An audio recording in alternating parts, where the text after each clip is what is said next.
नमस्कार साथियों, वंदे गौ मातरम, जय गौ माता की। साथियों, अभी हम अपने अरहर के प्लॉट में खड़े हैं और अरहर के प्लॉट में देख पा रहे हैं दूसरा हार्वेस्टिंग हो चुका है, फिर भी पेड़ अभी खड़ा है।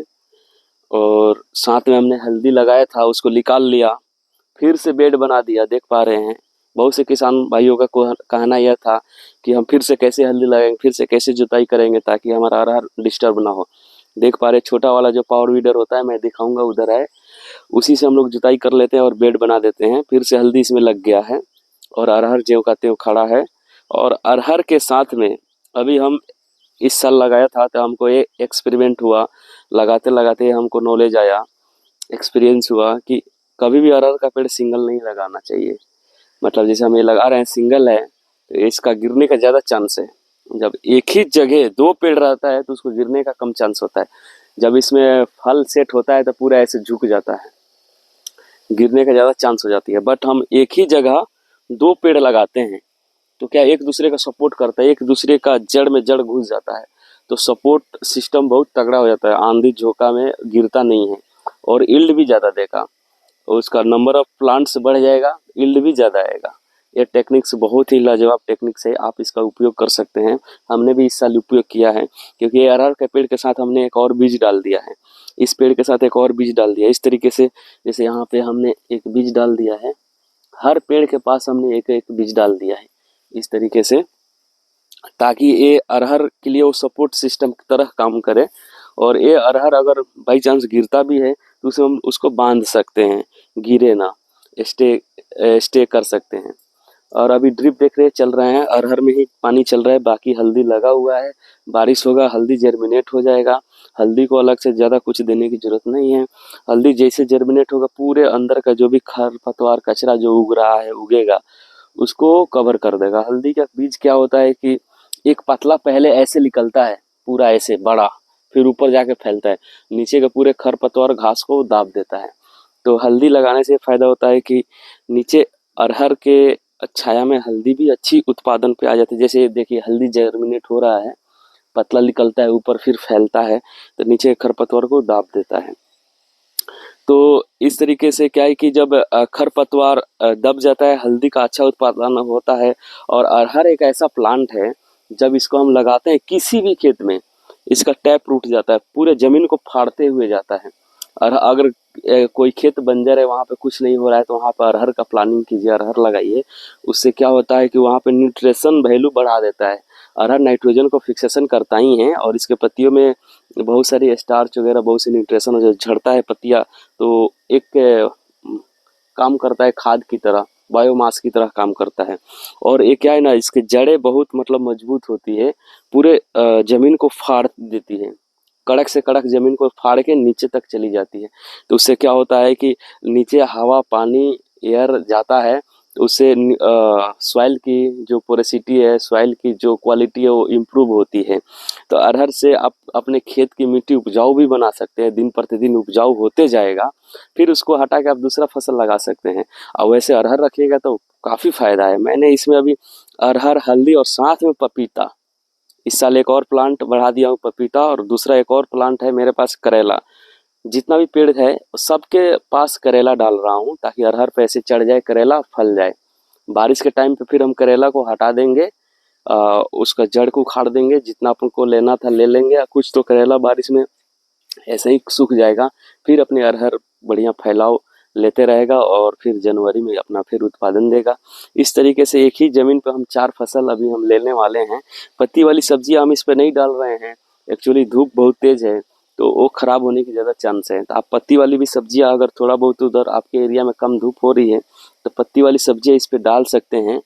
धनिया, पालक या पुदीना, इस टाइप का, और भी पत्ती वाली सब्जियां जो भी है उसको आप डाल सकते हैं।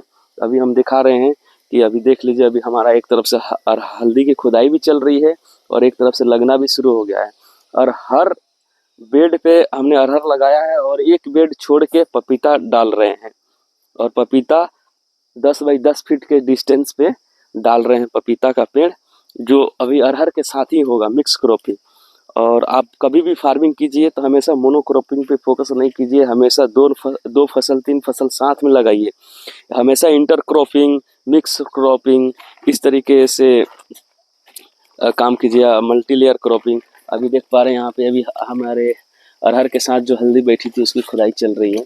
देखिए ये गट्टू कितना मोटा मोटा मजबूत हुआ है। हल्दी की उत्पादन आ रही है, अभी खुदाई भी चल रही है, देख पा रहे हैं कितनी एक एक में कितनी ब्रांचेज आ रही है और बीज की क्वालिटी भी अच्छी हो रही है। तो एक एक को हम लोग ऐसे तोड़ तोड़ के लगा सकते हैं सबको ऐसे।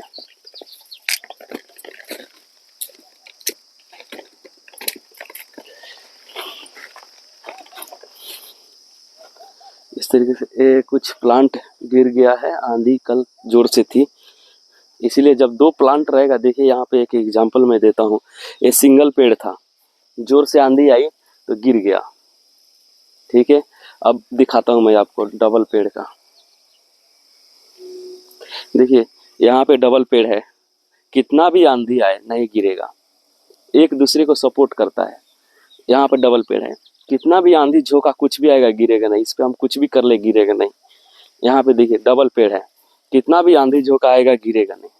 इसको हम लोग ऐसे खड़ा करके भी बांध सकते हैं, कुछ भी नहीं गिरेगा, क्योंकि एक दूसरे को सपोर्ट करता है। जैसे हम नारियल का भी प्लांटेशन करते हैं तो हमेशा एक के साथ डबल, एक ही पानी में एक ही खाद में दो का हम उत्पादन ले सकते हैं। जैसे जुड़वा बच्चे होता है, उससे जुड़वा बच्चे में क्या होता है, एक बच्चे खूब बड़ा हो जाता है, एक थोड़ा छोटा रहता है, लेकिन एक ही साथ होता है लोग। उस तरीके से जुड़वा की तरह काम करते हैं, एक दूसरे को सपोर्ट करता है। नारियल का भी प्लांटेशन करे तो हमेशा एक ही जगह दो नारियल लगाइए, 10-10 फीट के या 15-15 फीट के डिस्टेंस पे लगाना है, तो एक ही जगह पे दो दो पेड़। उससे क्या होगा, एक ही पानी में एक ही खाद में एक ही जगह के मतलब अपना जो भी एनर्जी वेस्ट होती है उसी एनर्जी में दो प्लांट तैयार हो जाएगा और उत्पादन उसका बढ़ जाएगा। 2 गुना नहीं तो 1.5 गुना तो हो ही जाएगा, बढ़ ही जाएगा, गारंटी के साथ है। और कभी कभी क्या है कि दो एक साथ रहने से ज़्यादा उत्पादन होती है। इस तरीके से अभी इधर हमारी हल्दी की खुदाई चल रही है, ये पूरे प्लॉट है और किनारे किनारे हमने मुनगा का प्लांट डाल रखे हैं और केला पूरे किनारे किनारे डल रहा है, कुछ तो डाल दिए लोग। इधर अपनी पूरी हल्दी की खुदाई चल रही है। अभी देखिए पा रहे, जो खाली खेत रहता है तो खरपतवार आ जाती है, तो अभी सब इसकी जुताई वगैरह हो रही है और इस तरीके से अभी काम चल रहा है। अगर आपको अरहर की बीज चाहिए और अरहर की खेती के बारे में कोई भी जानकारी चाहिए, नॉलेज चाहिए और कैसे इसका फार्मिंग करना है, तो आप संपर्क कर सकते हैं। मैं डिस्क्रिप्शन में अपना व्हाट्सएप नंबर डाल दूंगा, उससे देखिए अभी हमने केला लगा दिया। यहाँ पे हमारा टूटी है, यहाँ से हम पानी को यूज लेते हैं और यहाँ पे पानी बहुत वेस्ट होता है, गिरता है, तो यहाँ पे हमने केला लगा दिया क्योंकि केला को ज़्यादा पानी चाहिए। इस तरीके से प्लानिंग करके हम लगाते हैं ताकि हमको कम से कम रिसोर्स में अधिक से अधिक उत्पादन ले सकें। और प्लांटेशन भी हम सन की डायरेक्शन वगैरह सब देख के करते हैं, उसके लिए हम बाद में आपको बताएंगे कि कैसे सन का डायरेक्शन, विंड का डायरेक्शन देख के हम क्रॉप्स को लगाएं ताकि सब पे प्रॉपर धूप पड़े और सबकी अच्छी ग्रोथ हो। ये देखिए एक सिंगल पेड़ था तो गिर गया, और डबल पेड़ देखिए, डबल पेड़ जहाँ भी है वहाँ पे अच्छा मजबूती के साथ खड़ा है। एक दूसरे की जड़ ऐसे बंध जाती है मजबूती के साथ, उससे क्या होता है कि गिरने नहीं देती है, बाउंडिंग बहुत अच्छी हो जाती है। चलिए धन्यवाद, नमस्कार।